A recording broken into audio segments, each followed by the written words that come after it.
사도행전 19장 37절을 다시 봅시다. 시작.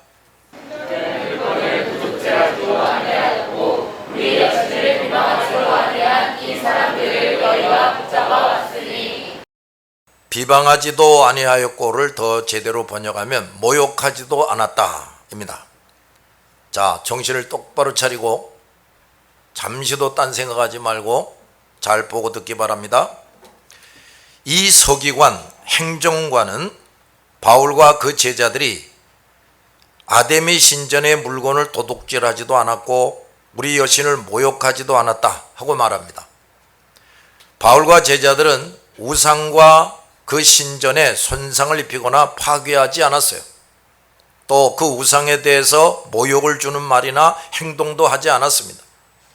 저들처럼 그 우상과 우상 숭배를 대상으로 소동을 일으키지도 않았습니다. 다만 복음과 하나님의 진리를 그들의 마음에 심어주는 일을 했어요.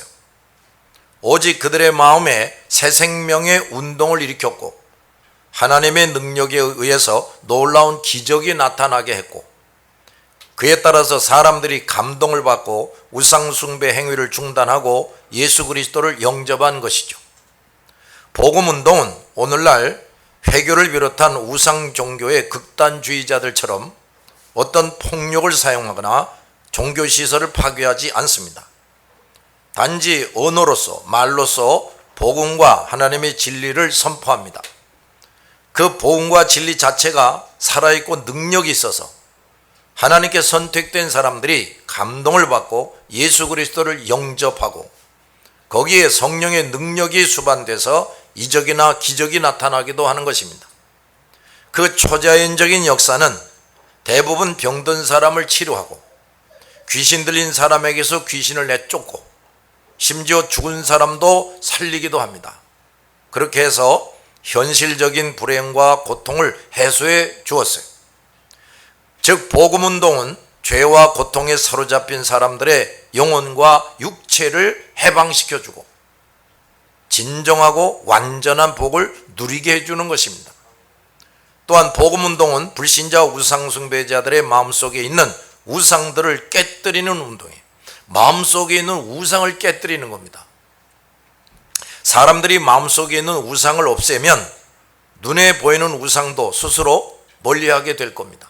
그들 손으로 치워버리게 될 거예요. 복음과 하나님의 진리는 그것을 전파함에 있어서 인간의 거짓된 수단들을 필요로 하지 않습니다. 뭐 폭력을 행하고 뭐 권모술수를 쓰고 뭐 사람들을 충동질하고 그런 게 필요 없단 말이에요. 또 그렇게 해서도 안 되죠.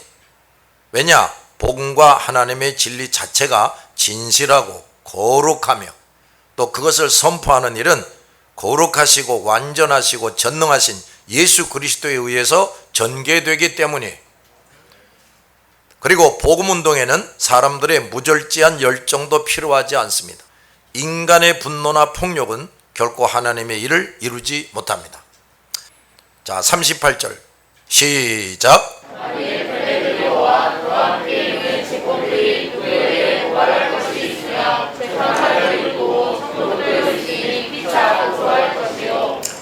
서기관이 군중에게 법 절차를 따르라고 가르쳐 줍니다. 그리고 질서를 잡고 있어요. 아주 유능한 행정관이에요. 이 서기관은 법치 정신을 사람들에게 가르치고 그대로 임무를 수행합니다. 나라의 통치자와 지도자들은 법치 정신을 시민들에게 잘 가르쳐야 하고 공안이 잘 유지되고 공의가 잘 실현되도록 최선을 다해야 돼요. 그러기 위해서 먼저 자신이 그 정신에 따라서 모든 면에서 본을 보여야 됩니다. 이것이 잘 되는 나라는 사람들이 잘 사는 나라와 사회를 이룩할 수가 있습니다. 이 서기관은 이것을 잘하는 사람이었어요. 그는 흥분하고 날뛰는 군중 앞에 혼자 나서서 법치 정신을 일깨워주고 법 절차에 따라 옳고 그름을 판별해야 함을 분명하게 가르쳐주고 있습니다. 만약 시민들이 볼 때 이 서기관이 법치 정신이 없는 사람이다, 법에 따라 정직하게 살지도 않고 자기 임무를 잘 수행하지도 않고 때에 따라서 불의와 불법을 자행하거나 또 그것들과 타협하고 뇌물이나 받고 또 다른 불법 행위를 저지른다라는 사람이었다면 이 사람의 말에 수긍하지 않았을 겁니다. 문명시대요 초과학시대인 오늘날의 이 통치자들이 오히려 법치 정신을 훼손하고 온갖 불법과 부정을 자행하기 때문에 많은 나라들이 분쟁과 불신과 부정부패가 성행하고 억울한 사람들이 점점 많아지고 있는 겁니다. 그런데 이들 중에 하나님을 믿는 사람들이 이 서기관처럼 제대로 하면 그들이 작은 불씨가 되고 소독약이 돼서 다른 지도자와 통치자들이 개선될 것인데, 이 예수를 믿는다고 하는 지도자들마저도 대부분이 그 역할을 제대로 수행하지 못하고 있다고 말이에요.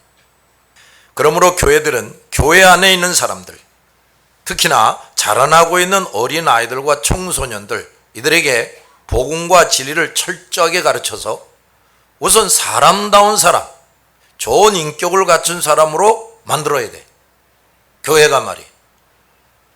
두 번째는 확실한 믿음을 가지고 성령에 의해서 그 영혼이 날마다 치료되고 성장되고 무장한 그런 사람들로 키워야 돼. 이 사람 되는 것만 잘 돼도 세상 사람들 앞에서 우리 교회 아이들과 청소년들이 점점 본을 보이게 될 텐데, 두 번째까지 잘 갖추면, 그러니까 확실한 신앙, 영적으로 성숙한 사람으로 만든다면 그 사람은 영육 간에 어떤 불신자 우상숭배자들보다 모범적이고 뛰어난 사람이 된단 말이에요. 모든 교회는 이런 사람들을 길러내는 그야말로 인재 양성기관이 돼야 돼. 그러므로 목사와 교회 지도자들은 누구보다도 먼저 자신이 이 첫 번째와 두 번째를 잘 갖춘 육적인 지도자일 뿐 아니라 영적인 지도자가 되어야 됩니다. 서기관은 또 누구에게 고발할 것이 있으면 재판날도 있고 총독들도 있으니 피차 고소할 것이다 그랬어요. 에베소에는 총독과 그 대리자들이 있었어요. 그들의 주요 임무는 송사가 생겼을 때 양측의 이야기를 듣고 증거를 살펴서 공정하게 결판을 내려주는 것입니다. 양측은 이 결판을 따라야 하고 그것을 따르지 않으면 그것 또한 범죄가 돼서 처벌을 받아야 했습니다. 데메드리오와 직공들이 피해를 입었다면 그 우상 신전을 만들어서 돈 벌어 먹고 사는 사람들이 이 바울 때문에 이거 장사를 잘 못하게 됐다. 그런데 그들이 정말 피해를 입었다면 그에 대한 충분한 증거를 가지고 적절한 절차를 밟아서 재판관에게 공정한 심판을 호소해야 되는데, 그렇게 하지 않고 사람들을 선동해서 데모와 폭동을 일으킨다면 그 자체가 법을 어기는 것이란 말이에요. 이미 에베소는 로마 치하에서 그런 법치주의가 잘 돼 있었어요. 재판관의 공정한 재판에 저항하면 그것이 유죄가 될 뿐 아니라 그런 행위는 그 법을 세우고 다스리는 로마국을 무시하고 도전하는 행위가 돼서 엄벌에 처해지게 되는 겁니다. 법은 정당하게 사용하면 모두에게 유익합니다. 오늘날 대부분의 나라가 법치주의 나라가 되어 있다. 이건 참 다행한 일이에요. 하나님께서 이 죄악이 가득하고 하나님을 반역한 대부분의 나라와 사람들에게 내리시는 중요한 일반 은총이라고 말해요. 그래서 참으로 무식하고 나약한 자들도 그래도 살 수가 있어요.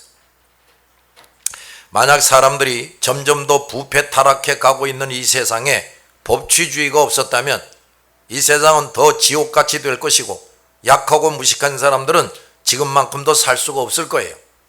그러므로 법치주의 국가에서 사는 사람들은 정당한 재판의 결정을 따라야 됩니다. 그 결정이 있기도 전이나 후에 자기가 원하는 대로 되지 않는다고 사람들을 선동하고 대중에게 호소해서는 안 됩니다. 그런 행위는 법치주의를 부정하고 무너뜨리는 것과 다름이 없어요. 이 법치주의라는 것이 하나님이 이 불신자 우상숭배자들에게도 내리신 일반 은총이라고요. 알았어요?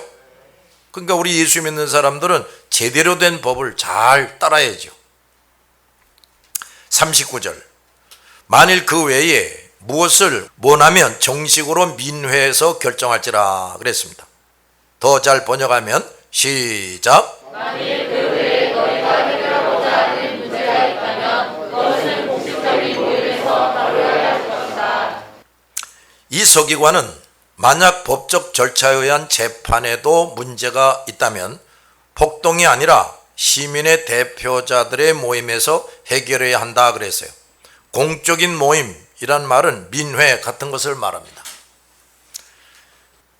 만일 그 외에 무엇을 원한다면 민회를 소집할 권한을 가진 사람들이 정식으로 소집한 시의회와 평의원들로 구성된 민회에서 정식으로 결판할 수 있다 하고 말하는 겁니다. 자, 이 또한 법치주의 국가가 가진 효과적인 제도예요. 당시 데메드리오를 비롯한 우상장사들과 대부분의 시민들이 아직 이런 법치주의에 잘 모르고 있었어요. 따라서 걸핏하면 어떤 사람들의 선동을 받아가지고 폭동하고 이런 일이 너무나도 많이 있었다. 그래서 이 서기관이 그런 게 잘못된 거라고 깨우쳐주고 있는 거예요. 40절 다 같이 시작. 오늘 아무 까닭도 없는 이 일에 우리가 소유 사건으로 재판받을 위험이 있고 우리는 이 불법 집회에 관하여 보고할 자료가 없다고. 네, 여기 이 불법 집회에 관하여 보고할 자료가 없다를 더 잘 번역하면 이 소동에 대해 변명할 말이 없다 그거예요. 이제 서기관은 군중들이 만일 계속해서 법적인 절차도 없이 폭동을 일으킨다면 그들 모두 법의 다스림을 받게 되고 자신들을 공경에 몰아넣게 된다는 사실을 깨우쳐주고 있는 겁니다. 그리고 그는 이 폭동이 법적으로 재판할 만한 확실한 근거가 없고 몇몇 사람들에 의해서 행해지고 있다는 것도 알았어요. 그래서 아무 까닭도 없는 일이다 하고 말합니다. 그러므로 계속 그들이 불법을 자행한다면 그들도 위험에 처하게 될 뿐 아니라 심지어 로마로부터 부여받은 자치권도 빼앗길 수 있다 하는 것을 이 서기관은 경고하면서 결론적으로 우리는 이 소동에 대해 별명할 말이 없다 하고 말합니다. 이 서기관은 법을 잘 알고 있었고 에베소가 로마의 통치하에 있다는 사실을 흥분한 시민들에게 일깨워주면서 서기관으로서의 역할을 충실하게 수행하고 있습니다. 우리 주님은 이때 이 서기관을 예비해 두셔서 바울과 제자들이 큰 화를 당하지 않게 하신 겁니다. 할렐루야. 여기서도 모든 사건의 배후에 계신 주님을 볼 수가 있어요. 우리 모든 그리스도인과 일꾼들은 모든 것의 배후에서 우리를 치밀하게 돕고 계신 이 주님이 계시다. 이걸 잠시도 잊어서는 안 됩니다. 41절 이에 그 모임을 흩어지게 하니라 그랬어요. 아데미 여신을 만들어서 아시아 일대의 사람들을 우상에 맹종하게 하고 군중들을 일으켜서 바울과 제자들의 복음 전파를 막으려고 했던 사탄의 도모는 주님께서 예비하시고 내세우신 이 한 사람 서기관에 의해서 그냥 사그러집니다. 참 놀라운 일이죠. 주님께서는 이렇게 예수 그리스도를 믿지도 않는 한 사람을 통해서도 간단히 우리의 대적을 잠잠하게 하시는 분이라 하는 것을 우리는 기억해야 됩니다. 그러므로 우리 그리스도인들과 일꾼들, 특히 전도자들은 전적으로 예수 그리스도를 의지하고 그 영이신 성령의 지시와 인도를 따라 모든 일을 해야 합니다. 그런데 여기서 우리가 깨달아야 할 것이 있어요. 주님은 바울에 의해서 놀라운 기적들이 나타나게 하시며 2년이 넘도록 에베소에서 강력한 복음 전파가 이루어지게 하셨는데 이와 같은 군중들에 의한 큰 소동이 일어났단 말이에요. 또 바울과 제자들이 큰 위험에 빠질 뻔했어요. 아무리 말씀과 믿음과 성령이 충만하고 주의 손이 같이 하고 항상 성령의 지시와 인도를 따라서 복음을 전하며 큰 기적을 나타내고 그래서 수많은 사람이 회개하고 예수 그리스도께 돌아왔지만 사탄과 그 졸개들이 또 있다 이 말이에요. 그리고 끝내 회개하지 않고 예수 그리스도를 영접하지 않은 사람들이 얼마든지 존재하기 때문에 이런 일들이 얼마든지 꼬리를 물고 일어날 수가 있다고 말이에요. 이런 일은 예수 그리스도께서 이 땅에 재림하셔서 최후 심판을 하시기 전까지는, 즉 사탄과 악한 영들이 이 땅에서 활동하는 것을 주님께서 허락하고 계시는 한은 끊임없이 일어납니다. 오히려 사탄도 자기의 마지막이 가까워옴을 알고 있기 때문에 그때가 가까울수록 더 심하게 복음과 복음 전파를 방해하는 것입니다. 우리 이거 아예 이걸 알고 있어야 돼요. 알았지요? 마지막 때인 오늘날을 이 땅에서 살고 있는 사람들, 특히 목사와 전도자들은 점점 거세질 이 사탄의 공격을 끝까지 이기고 견딜 수 있는 준비를 열심히 해야 돼요. 과거 어느 때보다도 오늘날의 교회는 그야말로 말씀과 믿음과 성령 충만한 목사와 지도자들이 있어야 되고, 이들에 의해서 모든 성도들이 영적인 무장을 튼튼하게 하게 해야 돼요. 사탄의 거센 공격과 유혹에 맞서서 싸울 수 있는 그리스도의 군사로 성도들이 되도록 철저하게, 다 같이 철저하게 훈련하고 무장시켜야 한다. 그래서 예배만 보고 흩어지게 하고, 예배만 보고 흩어지게 하고, 그래서는 안 된다 그 말이에요. 이제 더 극심한 환란들이 오게 되면 이게 그냥 겨울에 낙엽이 우수수 떨어지는 것처럼 다 사라져 버려요. 이 사람들이 훈련이 되지 않았단 말이에요. 참으로 모두가 하나님의 전신갑주를 입은 사람들이 되어야 합니다. 그 어떤 사탄의 무기도 부러뜨릴 수 있는 성령의 강력한 능력으로 무장한 사람, 즉 말씀과 믿음과 성령이 충만한 사람이 되어야 돼요. 또 이 모든 싸움의 대장이신 주님이 함께 하시고 그의 영이신 성령의 지시와 인도를 따르는 사람이 되어야 됩니다. 이것이 제대로 안 된 교회나 교인이나 목사나 지도자, 선교사, 전도자는 패배를 면할 수가 없어요. 그래서 자기 일을 제대로 할 수가 없습니다. 자, 이제 20장으로 갑니다. 1절 시작.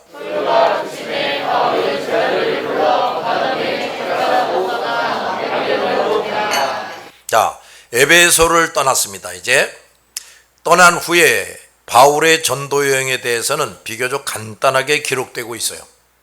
바울이 가는 곳마다 놀라운 역사들이 있었으므로 일일이 그걸 다 기록한다면 이 사도행전은 분량이 엄청 많아질 겁니다. 앞에서 이미 충분히 기록한 그 성령의 역사들을 대부분 생략하고 그 외에 우리가 꼭 알아야 될 것들, 꼭 기억해야 될 것들을 성령께서 성경에 기록하게 하시는 겁니다. 소요가 그침에 바울은 제자들을 불러 권면한 후에 작별했다 그랬어요. 주님은 바울이 에베소에서 2년 이상 머물게 하시면서 크고 놀라운 성과들이 나타나게 하셨어요. 그런데 그 큰 소요가 그치자 바울은 그곳을 떠나야 했습니다. 왜냐하면 다른 곳에서 또 할 일들이 많았기 때문이에요. 사도행전의 기록을 자세히 보면 이 에베소의 큰 사건 후 바울이 그동안 해왔던 것처럼 복음이 전혀 들어가지 않았던 곳에 가서 교회를 개척한 기록이 없어요. 기록에는 없어. 바울은 21장 끝에서부터 사도행전 끝날 때까지 죄수로 남아있으면서 사역을 감당합니다. 그러나 바울은 죄수의 신분을 가지고 있는 중에도 자신과 제자들이 세운 교회들을 돌아보고 가르치는 목회적인 사역을 열심히 했습니다. 주님은 바울이 로마 황제 앞에서 복음을 전하는 것을 끝으로 그를 주님의 품으로 데려가시려는 뜻을 세워놓고 계셨어요. 주님은 그동안 바울을 통해서 이방 지역에 수많은 교회를 세우게 하셨는데 바울을 데려가시기 전에 그 교회들을 튼튼히 다시 세우고 각 교회 제자들과 장로들에게 장차 올 사탄의 침투와 공격을 예견해주고 예언해주고 잘 준비하고 무장하게 하는 일을 마지막 사역으로 수행하게 하신 겁니다. 이렇게 함으로써 예수님은 바울의 충성된 사역으로 있게 된 나무들과 열매들이 소멸되지 않고 죽지 않고 계속해서 성장해 가고 그들을 통해 전 세계에 복음이 전파되게 하셨어요. 이것이 주께서 가장 훌륭한 제자 바울의 일생을 통해 계획하신 뜻입니다. 주님은 그 훌륭한 사람 바울도 주님이 정하신 때부터 시작하여 주님이 정하신 때까지 그에게 부여하신 사명을 감당하게 하신 다음에 때가 되면 어김없이 불러가셨어요. 주님은 모든 그리스도의 사람들로 하여금 이런 거룩한 섭리에 따라 즉 때와 기한을 정하시고 거룩한 사명을 감당하게 하시다가 그가 할 일을 마치면 계속 더 일하지 않게 하시고 수명도 연장하지 않으시고 이 세상을 떠나 영원한 안식 천국에 들어가게 하시는 겁니다. 즉 커다란 주님의 섭리의 일부분에 참여하다가 본향으로 돌아가는 거예요.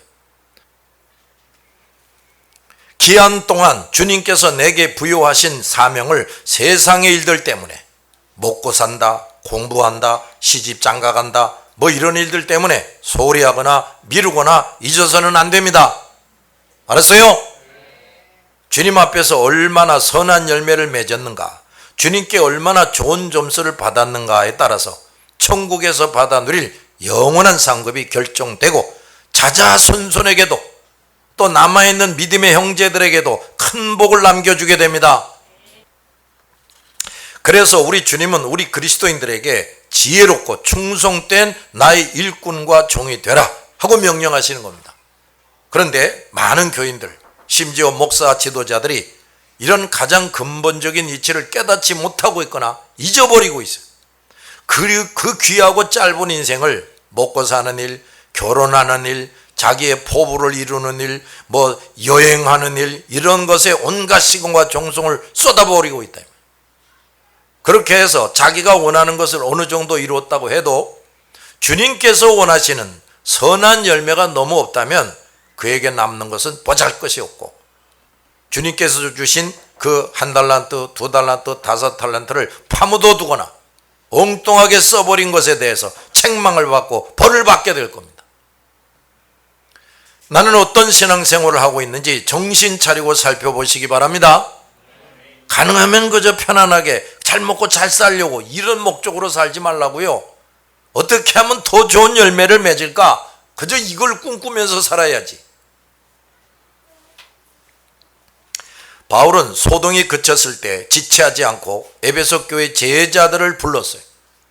이제 그들과 작별하면 더 이상 만날 수 없다는 것을 알기 때문에 바울은 어느 때보다도 온 정성을 다해서 그 제자들이 앞으로 무엇을 어떻게 해야 할지를 진지하게 당부하고 권면하는 겁니다. 성령은 이 부분에 대해서 아주 짤막하게 그 소요가 그침에 바울은 제자들을 불러 권한 후에 작별했다. 이렇게만 간단히 기록되어 있어요. 여기서 우리는 알아야 할 것이 있어요. 우리 인간들 편에서 참으로 감격스럽거나 아쉽거나 슬픈 감정에 빠질 수밖에 없는 순간들을 만날지라도 주님께서 우리에게 주신 사명을 수행하는데 조금도 지장을 주거나 부정적인 영향을 끼치게 해서는 안 된다 그 말이에요. 우리는 주님을 구주로 영접한 순간부터 주님이 불러가시는 날까지 전적으로 다 같이 나를 부인하고 내 십자가 지고 주님의 뒤를 따라간다. 이거예요, 이거.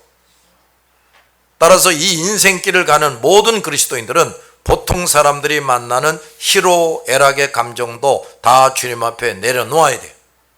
결코 그 감정들과 인간관계들 때문에 나를 부인하고 내 십자가 지고 주님의 뒤를 따라가는 일에 소홀함이나 그릇됨이 없어야 돼요. 우리는 이런 것까지도 잘할 수 있도록 훈련, 연단을 철저하게 해야 됩니다. 또 이것을 완벽하게 이루기 위해서 말씀과 믿음과 성령이 충만한 사람이 바로 반드시 돼야 돼요. 그야말로 성령에 완전히 사로잡혀서 일거수일투족이 성령의 도구로 쓰여지는 이런 사람이 돼야 된다 이 말이에요. 그야말로 성령의 강력한 도우심을 항상 받지 않고는 우리의 이 모든 임무를 완벽하게 이룰 수가 없습니다. 2절 다 같이 시작.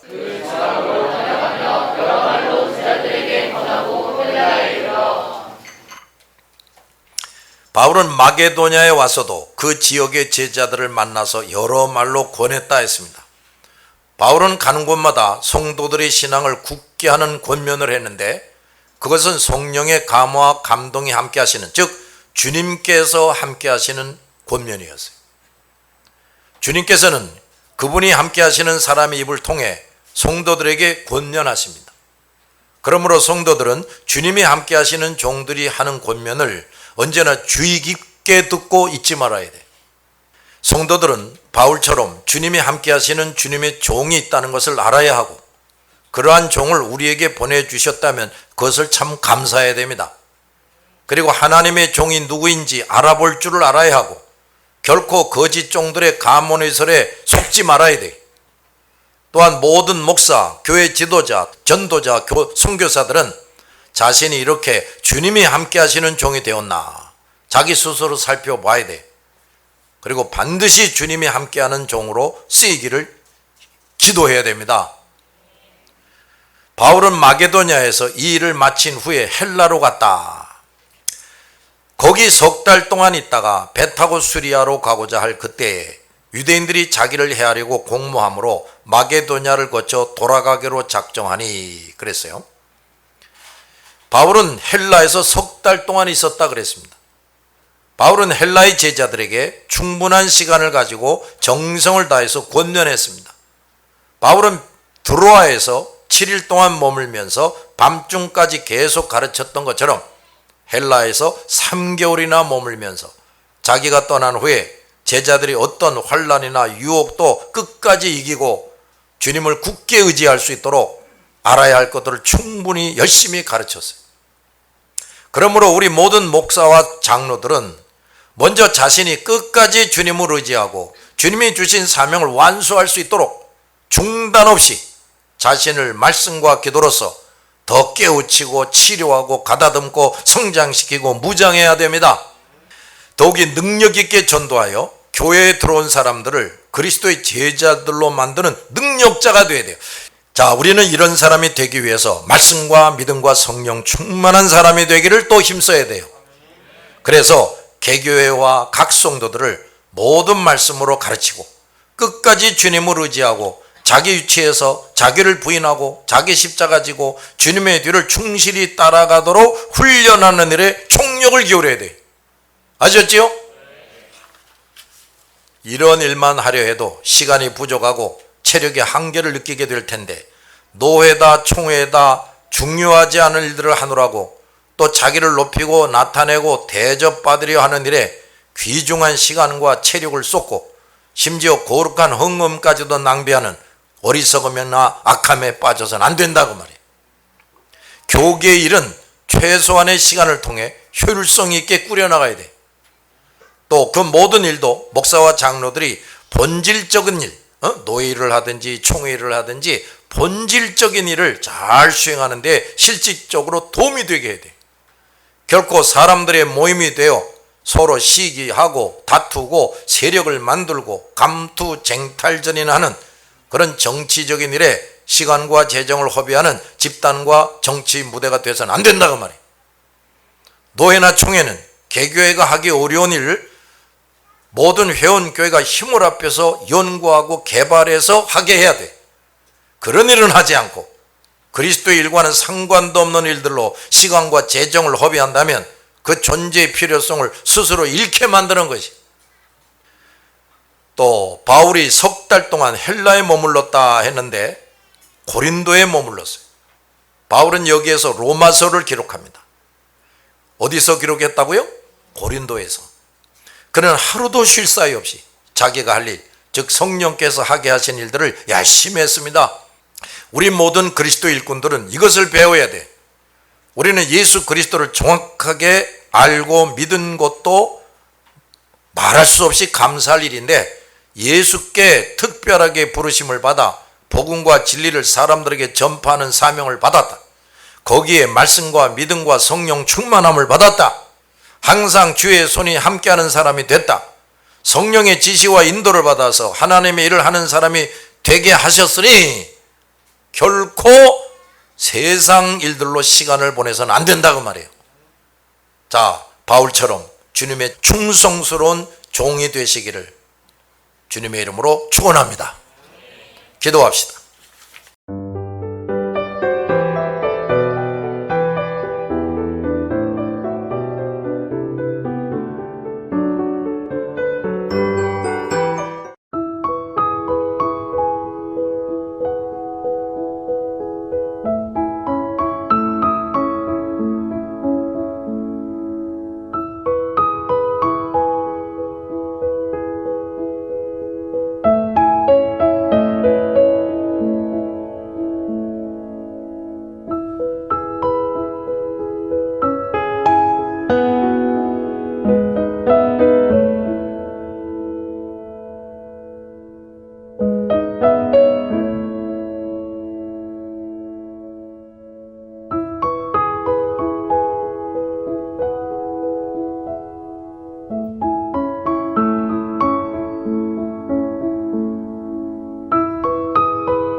니다